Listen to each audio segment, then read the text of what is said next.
you're live on camera now. Don't tempt you to fall asleep. Shall we hear everyone hear him snoring? Shh. Shh.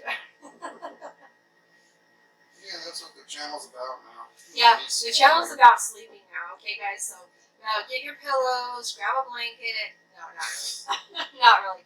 But you can grab your cup of coffee or anything that you want to have to drink today. On my coffee break conversations, I'm actually not drinking coffee today. I know. Shocking, right? I know. I'm actually drinking something a little more healthy. It's a flavored orange and lemon water, and it's actually pretty good. You just slice up your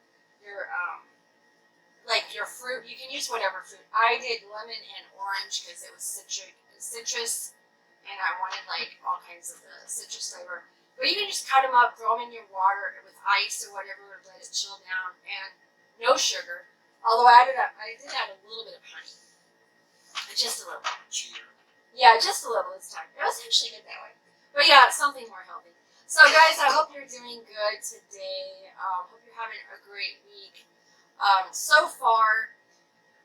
And today, you're probably thinking, oh no, what does she have up her sleeve now? Always a subject that has been very challenging, I think, for a lot of people. I would want to suggest pretty much everybody has this. If they don't, then they might have some like problem. Is your inner critic, okay? And basically, how is your inner critic like just sucking the life out of you? And we all have it. Okay, all of us have this. And if you're not familiar, like in the terms of, if you look it up on the internet, a lot of personal development will go into having your inner critic. And if you haven't heard that term before, that's okay. I didn't know what the heck it meant either when they said, your inner critic is getting in the way. And I'm like, inner critic? I don't see anybody. What the heck do you mean inner critic? And I didn't understand what they were talking about until it was explained to me.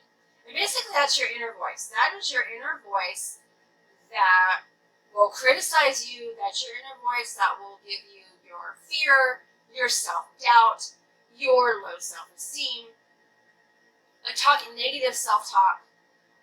That's really the best way to say this. Negative self-talk is your inner critic. And we all have it. I don't care who we are. And the thing is, you might think, well, I've never had that. But if you don't recognize it, if you don't really know what to look for, and you don't really know anything about your inner critic, you're probably not going to think you have the problem, okay? And I didn't think so either. I was like, well, what do you mean inner critic? And when I got into it, and just, talking to yourself, either with your thoughts or out loud, or whatever it is about yourself, like you could be, and it can be projected onto other people as well. So other people can actually project this onto you over time, and then it becomes part of your inner critic. So how does that work? Well, first of all, let's kind of go back. Like, notice within yourself, what do you do when you do something stupid? Right? Like, when you do something really stupid, or you do something, well, actually I shouldn't say stupid, but when you do something without thinking, and it's one of those moments where you're going, oh, duh, why did I do that? That is kind of, we all have those moments, and a lot of the time, if we say something, oh, that was stupid of me, or what a dumb broad, I say that sometimes.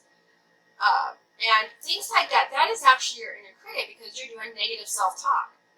And it may seem harmless and everything, and sometimes I've gotten myself to do it just for the funny thought of it, because I think it's kind of funny. But on the same token, it can actually be damaging if you're really not paying any attention to it. If you hone in on your inner critic, you can actually catch yourself saying or believing certain things. For example, like a good one about people projecting the inner critic onto you, and you taking that to yourself and you claim it as your own, is when I went to high school, and I know this story is in my book. You probably heard me say this too before. When I was and this is a really good example of when I was in high school. I wanted to go into graphic art design, and people kept telling me, "Well, you're not going to be good enough. The money's not there. Why are you? It's just a hobby. Why are you? You can't make a career out of it." That is actually an inner critic that is being projected onto you by someone else. So someone else is saying these things to you, right? And it can be anything. It doesn't have to be that. It could be like, well, what makes you think that you're going to be able to look like her? Or, yeah, you've got the job, but what makes you think you're good enough to do the job? You don't have the experience that such and such has. Those kind of statements right there, when we don't realize, when we tell people things of that nature, thinking it's going to be harmless and trying to protect them, right, from maybe harm or getting hurt or something, we do it in a sense of trying to protect somebody, but in a sense, it's part of their inner critic that they're projecting onto you. And then what happens is you hear these negative self-talk that comes from other people a lot of the times, and you go, wow, maybe they're right. Maybe I'm not good enough.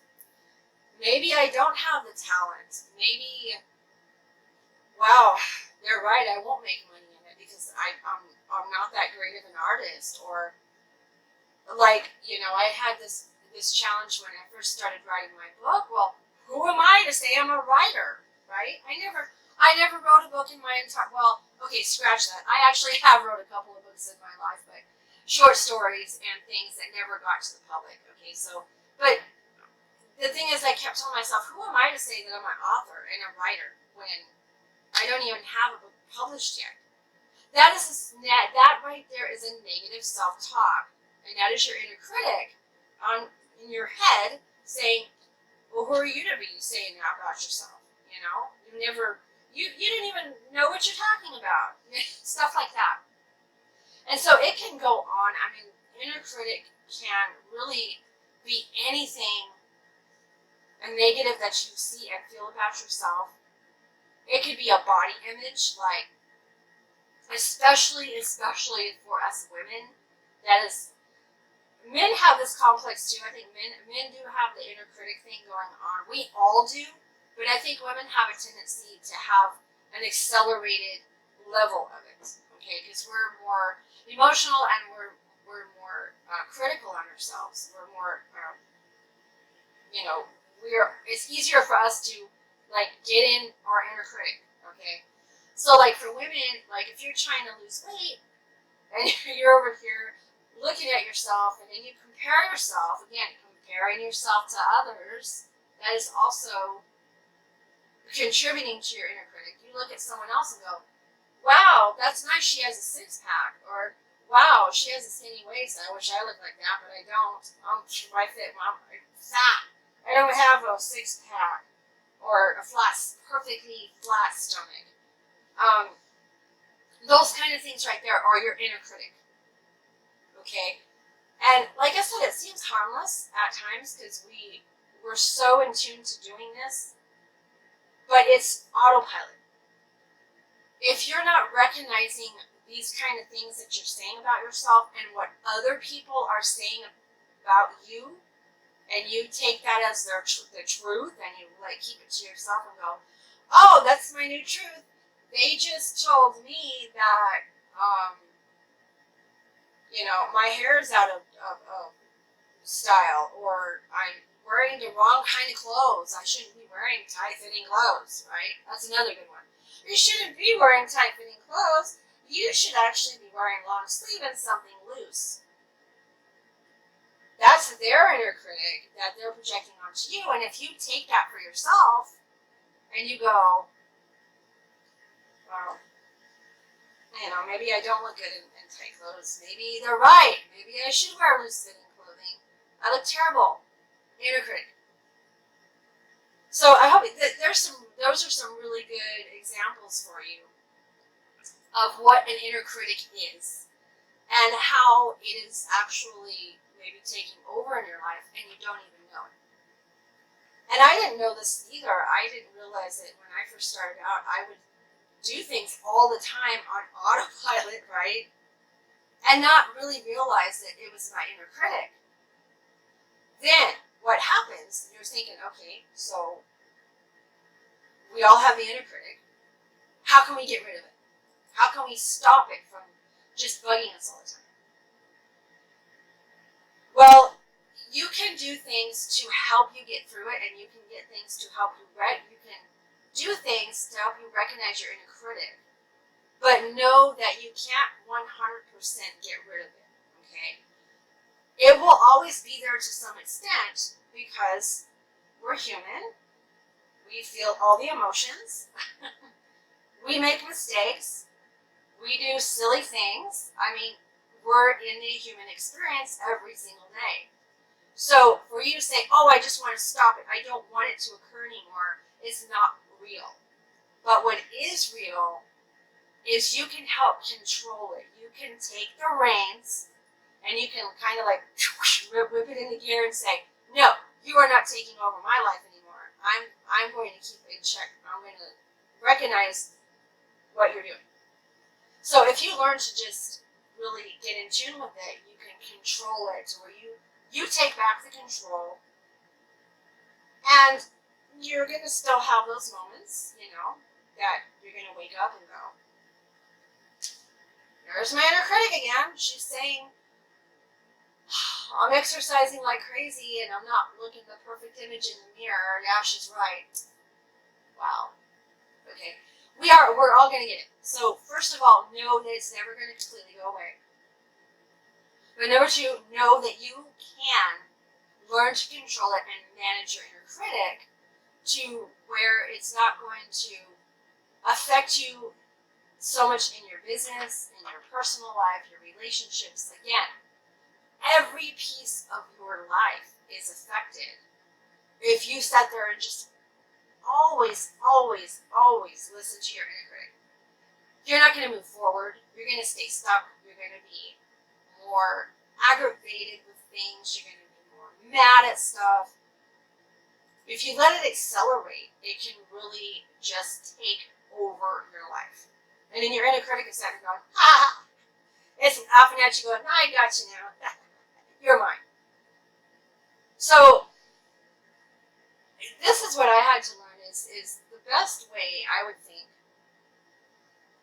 to help you recognize your inner critic, because each inner critic has a voice. Okay, it is our own voice is in there. I mean, it's not like a ghost saying, oh, but it's your inner voice. It's your own voice inside you, either in your thoughts, whether you talk to yourself, which I do a lot. I talk to myself all the time, inwardly. I talk to myself out loud. And that's something that I had to really recognize is when I was thinking these things, I had to become aware of it. So that is the biggest step into controlling and managing your inner critic, is to recognize it and acknowledge it first. Get to know who he or she is, which is in essence you, okay? Get to know their voice. Be present with it. And once you recognize it and you start honing in on your inner critic, on those things that you're saying about yourself, those negative thoughts that you're saying about yourself, or that someone else projects onto you, just the sheer thought of awareness is going to put you back in the driver's seat, okay? And it's not easy. Let me tell you, it's not easy. Actually, this is really good with a little honey in there. I like it like this.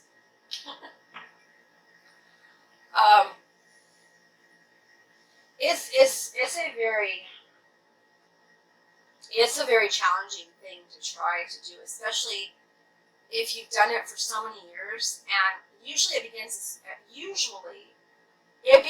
as when we're kids. We don't know it. I mean, I didn't know I had an inner critic when I was a kid, right?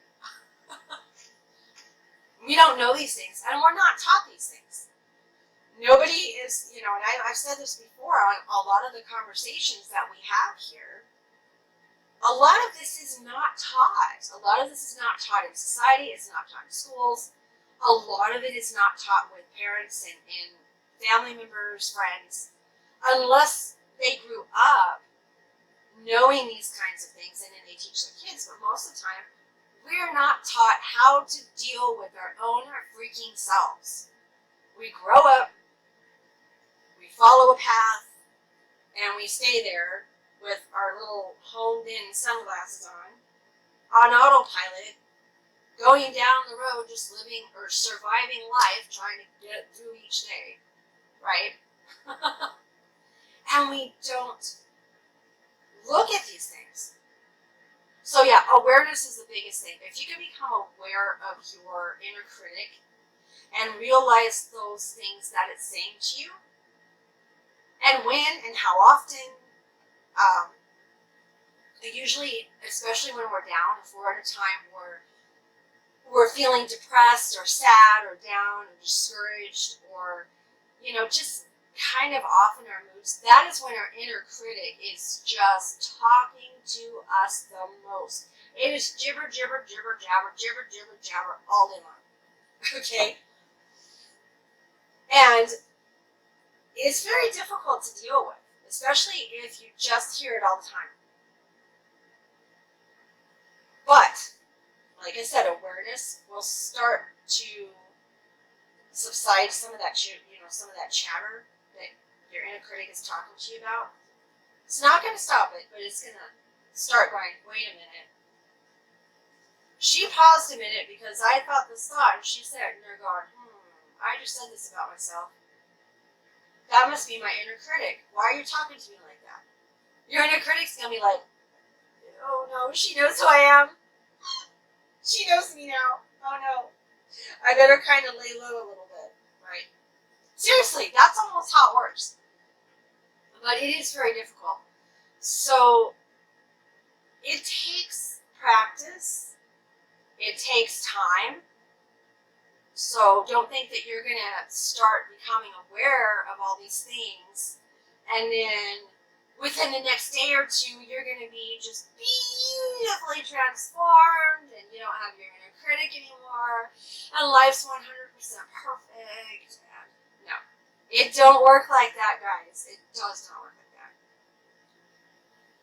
Just, another thing I would say is not be very judgmental with yourself. This is the biggest thing. A lot of times when people are learning this inner critic and learning how to control their inner critic, a lot of times when people are on this journey and they're trying to learn this about themselves, they will have more judgment with themselves and they're really critical on their own self because they said, oh no, I thought the thought, or oh no, my inner critic was talking to me.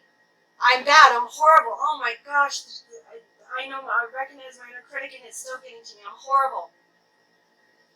Don't judge yourself for hearing it. Don't judge yourself for making mistakes. And it's a process. Like everything I've ever talked about, guys, it's not a quick fix.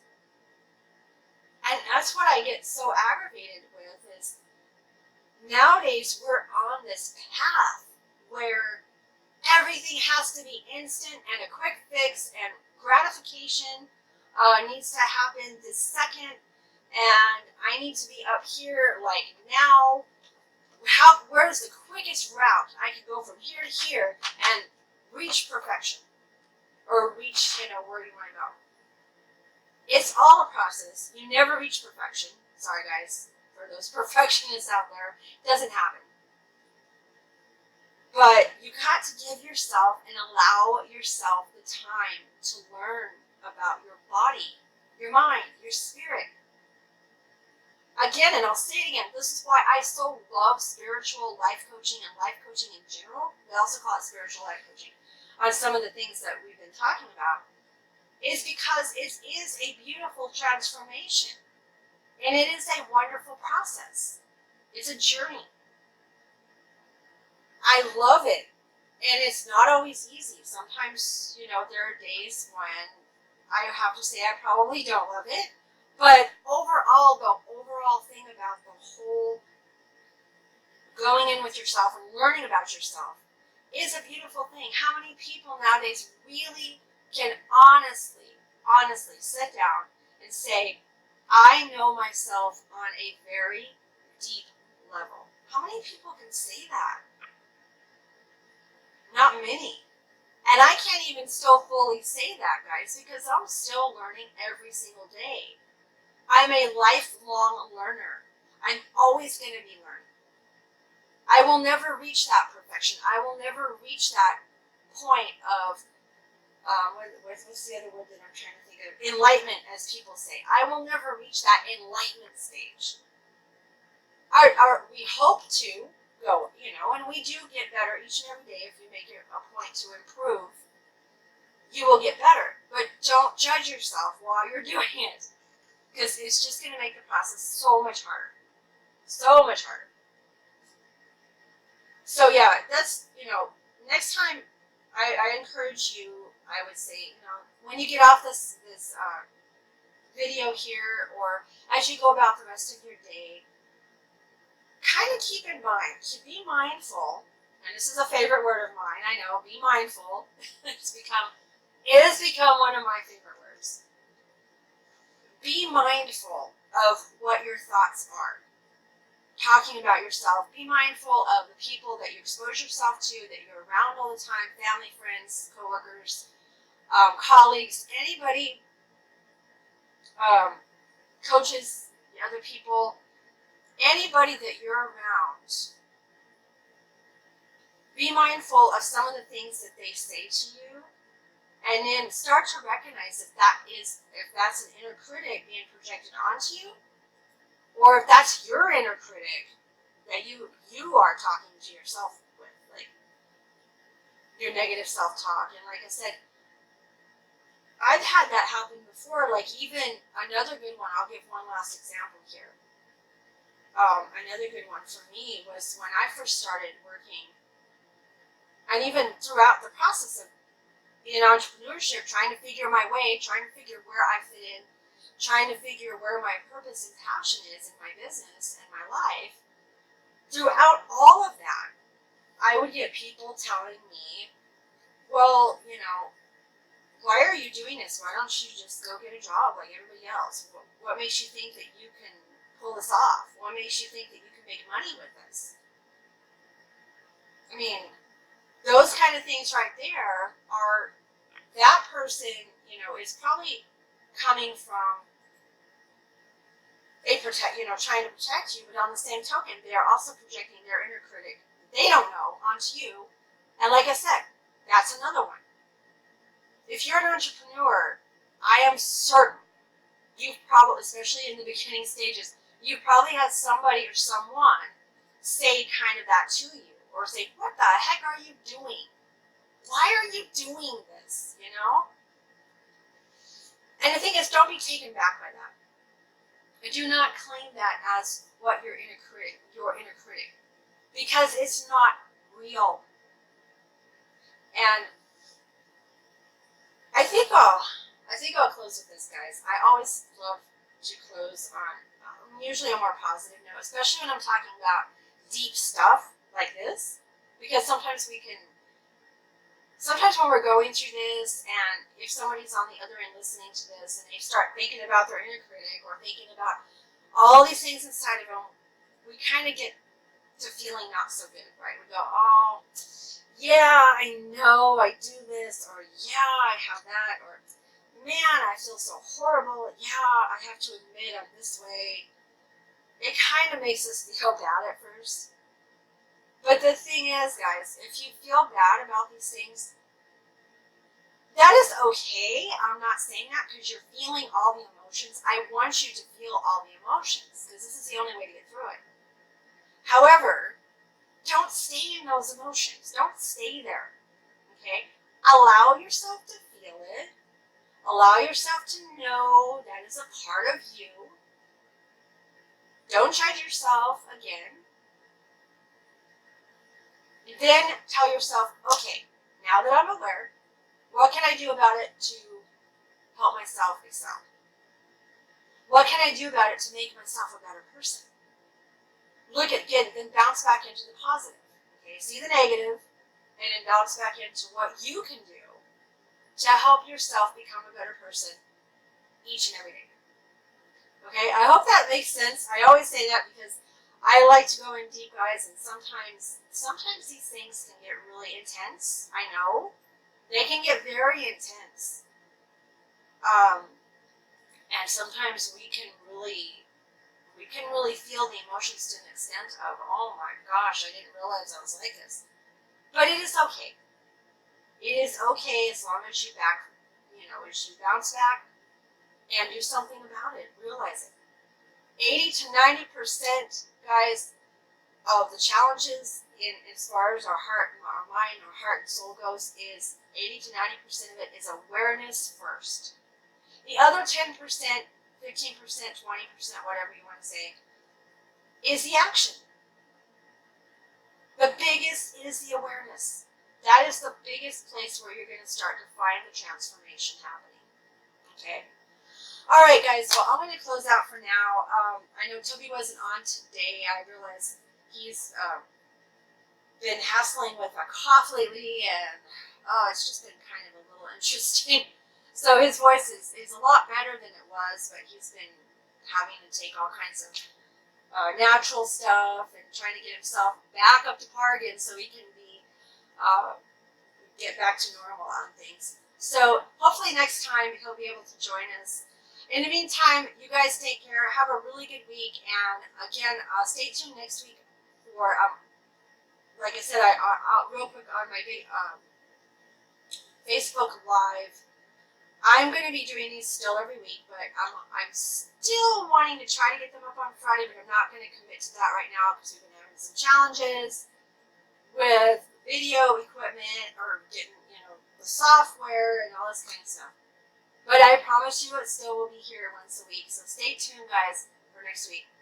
And have a beautiful day. Take care. Bye-bye, everybody.